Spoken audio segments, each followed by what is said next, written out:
Claro, parte, digamos, del resarcimiento, de la reparación de la víctima está en que el victimario sea sancionado también. Porque cuando la gente ve que hay impunidad, entonces la víctima se siente también muy mal. Eso es lo que pasa con algunas víctimas. Dicen, pero ¿cómo es posible? Mire, es que nosotros sufrimos los muertos, ¿y cómo así que esa gente anda por ahí, libre? Parte de la sanción, parte, digamos, de la reparación a las víctimas es que el victimario sea sancionado. Entonces, claro, hicimos la mediación y uno de los padres del niño victimario, del compañerito del grado séptimo, pero es que esas son cosas que hacen los niños. ¿Eso por qué le dan tanta dimensión? ¿Cómo le parece? El papá, la mamá del otro niño sí estaba muy dolida con su hijo y muy resentida y muy apenada, pero el otro papá, o sea, entonces, en un principio, entonces yo pedí que las víctimas hablaran, ¿no? Los niños, el niño víctima, y el papá, los papás de la víctima. Y entonces allí hubo llanto, terrible llanto, con mucho dolor, de parte de los padres y del niño. Porque tal vez la gente como que cuando no ve el llanto, no se conmueve, o sea, como que no entiende la delicadeza. Usted cuando no ve a la víctima expresar su dolor, por eso ahora que han estado pasando por la JEP de Ingrid Betancourt, bueno, la señora, ¿cómo se llama? Rojas, Clara Rojas, Luis Eladio, bueno, este señor Liscano, toda esa gente que dice pues los horrores que vivieron en los campos de concentración de las FARC donde los tenían enjaulados, pues la gente empieza como a entender el dolor, ¿sí? Y esa gente llora todavía de todo lo que sufrió. Entonces, en esa mesa de mediación, en ese comité de convivencia, pues claro, se vio el dolor. Y cuando ya vieron el dolor, los padres ahora sí como que entendieron el daño que sus hijos habían hecho. Bueno, al final el comité de convivencia, como está integrado por los padres, los estudiantes, los docentes saben cómo está integrado el comité de convivencia, el personero. Bueno, y entonces, ¿cuál es la decisión que vamos a tomar?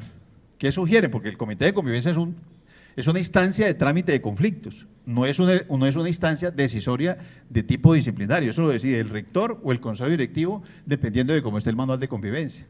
Pues el comité de convivencia, los niños y los padres de familia y los docentes sugerían expulsión de los niños, porque vieron demasiado grave lo que los niños habían hecho. Bueno, yo le dije, bueno, pero ya ha habido mediación. Sí, hay que remitir eso, obviamente eso se remitió a la fiscalía, pues si uno se apega a la ley 1620, lo que habría que hacer, según la ley, es remitir eso a las instancias judiciales. Pero la ley digamos que ahí se quedó corta, y el decreto 1965, porque de todas maneras nosotros debemos darle trámite interno a eso, o sea, nosotros no podemos dejar eso ahí y esperar a que las instancias judiciales decidan, nosotros debemos darle un trámite, y este es el mejor trámite que podemos darle, digamos, el tema de la mediación, buscando que se tomen decisiones más correspondientes a la realidad de la institución educativa. Entonces, efectivamente, pues, como prometemos siempre con la mediación unas atenuantes, es un atenuante ir a la mediación, disculparse, reparar así sea con disculpas el daño, y también se puede decidir hacer otro tipo de reparaciones, ¿no? Que los niños agresores hagan algo por los niños, bueno, no sé, disculpas con flores, ir a hacer algo, alguna labor en la casa de la víctima, ¿sí? Ir a pintar la casa, en fin, cosas de reparación de tipo social, ¿sí? Que sirvan como enmendar el daño causado. Efectivamente, entonces dijimos, bueno, yo les propuse, bueno, no pongamos tan exagerada la sanción pues de retirar a los niños, porque somos educadores y los niños han cometido un error y pues deben ser educados, ¿sí? Y efectivamente entonces yo propuse que pusiéramos 9 días de suspensión,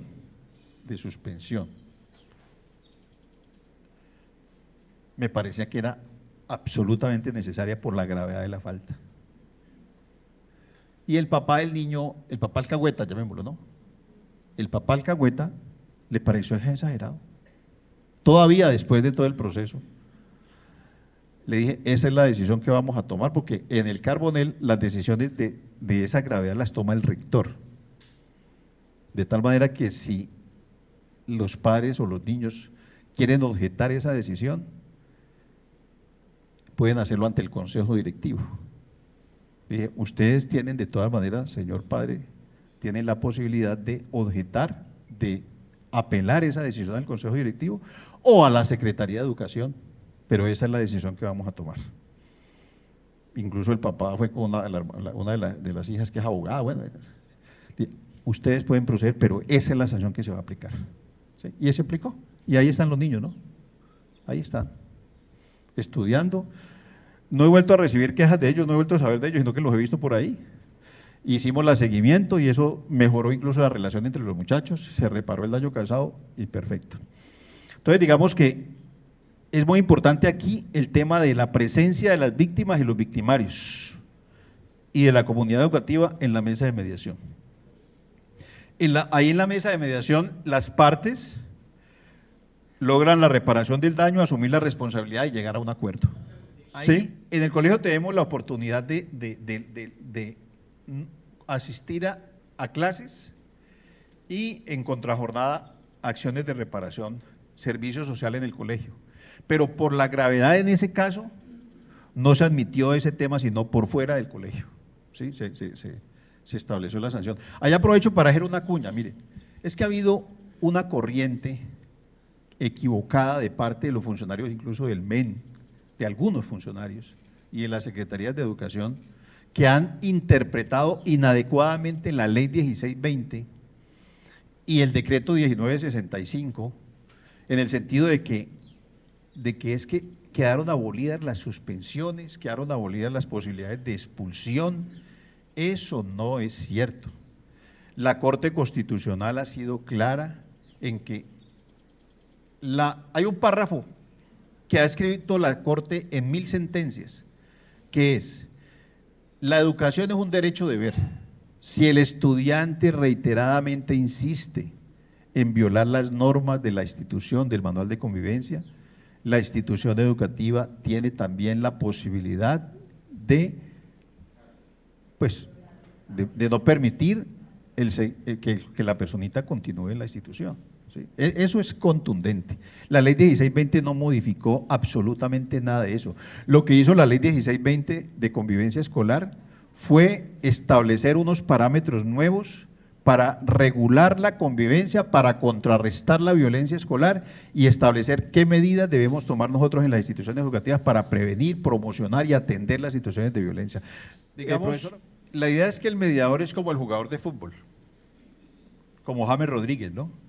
Que arrancó aquí en un equipito y se lo llevaron rapidito para Argentina y él ha seguido como jugador de fútbol durante un proceso y cada vez juega mejor. Entonces llegó a Alemania y ya llegó pues al entrenamiento físico fuerte, porque el campeonato es otra cosa, ¿no? Eso es talento, pero eso es fuerza física para poder… el mediador es igual, el mediador en la medida en que va aumentando sus años de experiencia y en la medida en que va aumentando sus mediaciones, pues va a tener mucho más bagaje, ¿sí? Y experiencia. Entre más mediaciones surjan, mejor, porque el niño va a tener más experiencia, ¿sí? Ahí lo que tenemos es que, por ejemplo, en el colegio ya los niños se quedaron sin trabajo, porque ya casi no hay mediaciones. Entonces los niños se nos quedan, por ejemplo, este año, ¿cuántas? 3 o 4, 3 mediaciones en la mañana. Nosotros tenemos en la mañana de 9º a 11, los grados superiores, y en la tarde de 6º a 8º. Y de 9º a 11, pues no hay mucho. Incluso nosotros hemos hecho unos videos pedagógicos pues para promocionar la idea, porque hemos hecho muchos seminarios de divulgación de la estrategia en Cali, y en estos días con Ángela María Solarte, que ella está participando, ha sido distinguida por una organización norteamericana como una niña destacada en el tema del liderazgo como mediadora, y le vinieron a hacer una reseña a ella como líder estudiantil. Aprovechamos para hacer un video y necesitábamos un conflicto real, y casi no lo encontramos, ¿no? Hasta que le dije al coordinador, no, ayúdame a encontrar un conflicto que haya por ahí que sea real, y entonces me dijo, te lo tengo, ¿sí?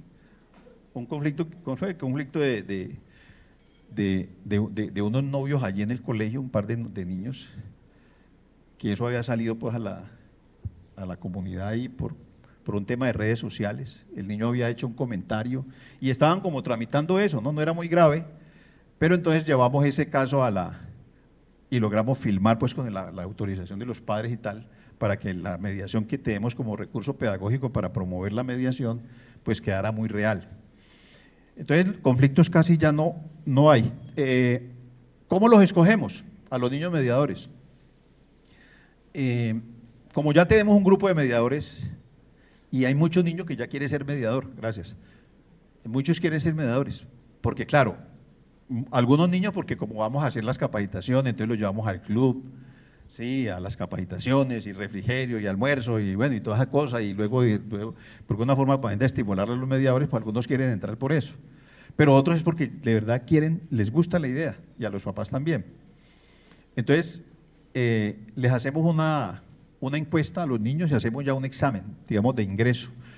Yo estoy publicando, estoy terminando ahorita una guía, yo he publicado un libro anterior sobre este tema de la mediación, pero ahora he hecho un libro donde quiero como aportar pues como las herramientas básicas que debe tener un mediador de conflictos, no solamente un estudiante, sino todo mediador de conflictos familiares o profesionales incluso, y en la primera parte los conceptos básicos, y en la segunda parte, digamos, todas las herramientas que debería tener en cuenta un colegio para implementar la mediación escolar. Yo creo que a febrero del próximo año estaremos publicando ese libro. Y allí, entonces, introducimos el tema de la selección, una encuesta que le hacemos a los niños para evaluar a quiénes recibimos como mediadores.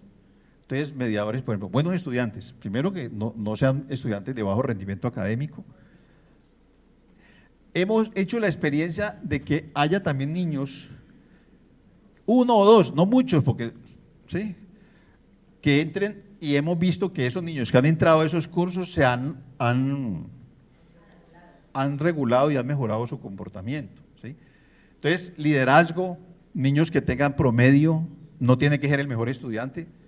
Generalmente los mejores estudiantes muy brillantes, Ángela María Solarte, por ejemplo, que está aquí con nosotros, es el segundo puntaje en pruebas de estado. Nosotros ocupamos en Cali, en los resultados pruebas a ver de este año, el primer puesto en Cali entre las 92 instituciones educativas oficiales, con un promedio de 295.8, 296 puntos de los estudiantes en grado 11.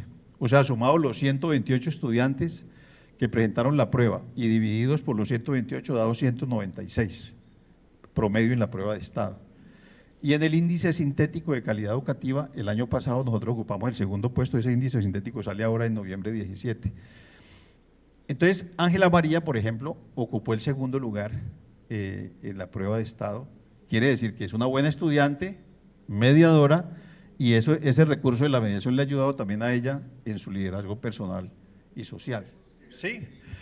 Sí, permitimos que algún estudiante que se destaca por su liderazgo negativo podría ser un buen mediador y puede ensayarse, y lo hemos ensayado y lo hemos hecho y pues ahora es que realmente no tenemos disrupción en el aula de clases o en el colegio de tipo disciplinario, no tenemos cosas graves, o sea, muchachos de ese tipo ya casi no tenemos.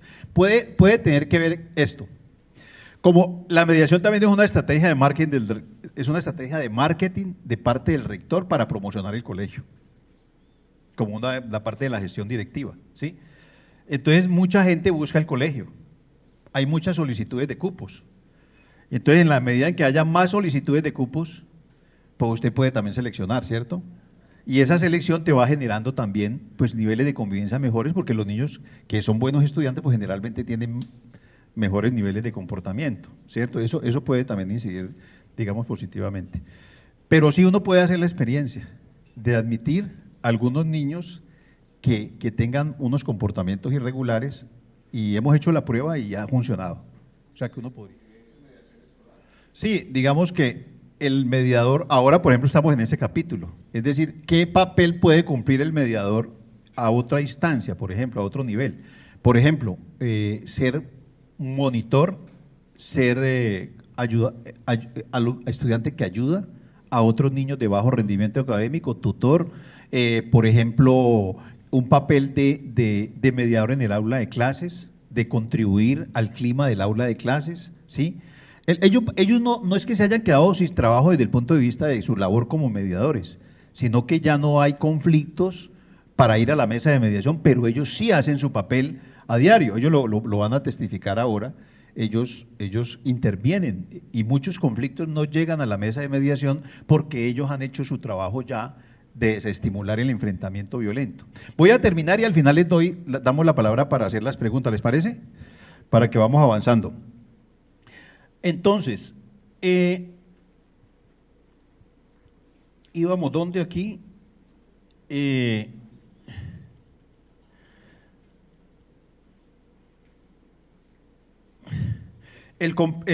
proceso es completamente restaurativo solo cuando los tres grupos de las partes interesadas primarias participan activamente. Ya sabemos eso. Un sistema disciplinario fundamentado en la justicia restaurativa apunta no solo a reducir la cantidad de infracciones y agresiones, sino también a disminuir el impacto de los mismos. Eso es lo que hemos logrado nosotros. Reducir la cantidad y el nivel de agresividad de los enfrentamientos. La importancia del encuentro restaurativo es este. Voy a ir más rápido en este tema. Es que allí hay una reunión donde están las partes cara a cara, las partes en conflicto. O sea, eso es una oportunidad espectacular. Usted sentarse ahí con su agresor y hacerle ver al agresor el daño que le ha hecho a usted. Eso es una parte, digamos, supremamente valiosa y pedagógicamente muy valiosa también. Entonces, el concepto de reunión es parte de la justicia restaurativa. La narrativa, las partes hablan una con otra, cuentan sus historias, describen lo que les ocurrió a ellos, cómo los ha afectado y cómo ven la agresión y sus consecuencias. Ahí en el acta hay un texto, un ítem que se llama narración de los hechos. Y digamos, las partes de la mediación son, pues, digamos, técnicamente hablando, esto lo aporta Juan Pablo Lederaz, que es experto internacional en resolución de conflictos. Primero debemos hacer una entrada donde establecemos las reglas de juego de la mediación, cuál es el comportamiento de las personas. A veces cuando las personas llegan a un conflicto muy intenso pueden ser agresivas, entonces la recomendación del mediador es, recuerden que esta es una mesa de mediación, vamos a respetarnos, no vamos a ser agresivos, no vamos a insultar al otro, vamos a respetar el orden de la palabra, en fin, las reglas de juego de la mediación, donde el mediador explica que él no va a imponer una norma, que él no va a poner una decisión, que la decisión la van a encontrar las partes en conflicto, etcétera, etcétera. El mediador en la entrada hace su planteamiento, plantea su postura, ¿sí? ¿Cuál es su papel? Le da dignidad y altura a la mesa de mediación con su comportamiento, con la forma de sentarse. En eso entrenamos a los niños mediadores. El segundo paso es, cuéntame. Cuéntame es el paso, digamos, de cuál es la versión de los hechos de cada una de las partes, cómo se sienten. Entonces ahí hay emocionalidad, ahí las personas cuentan, ¿sí? Cómo se sienten, cuentan los hechos. ¿Cuál es su versión?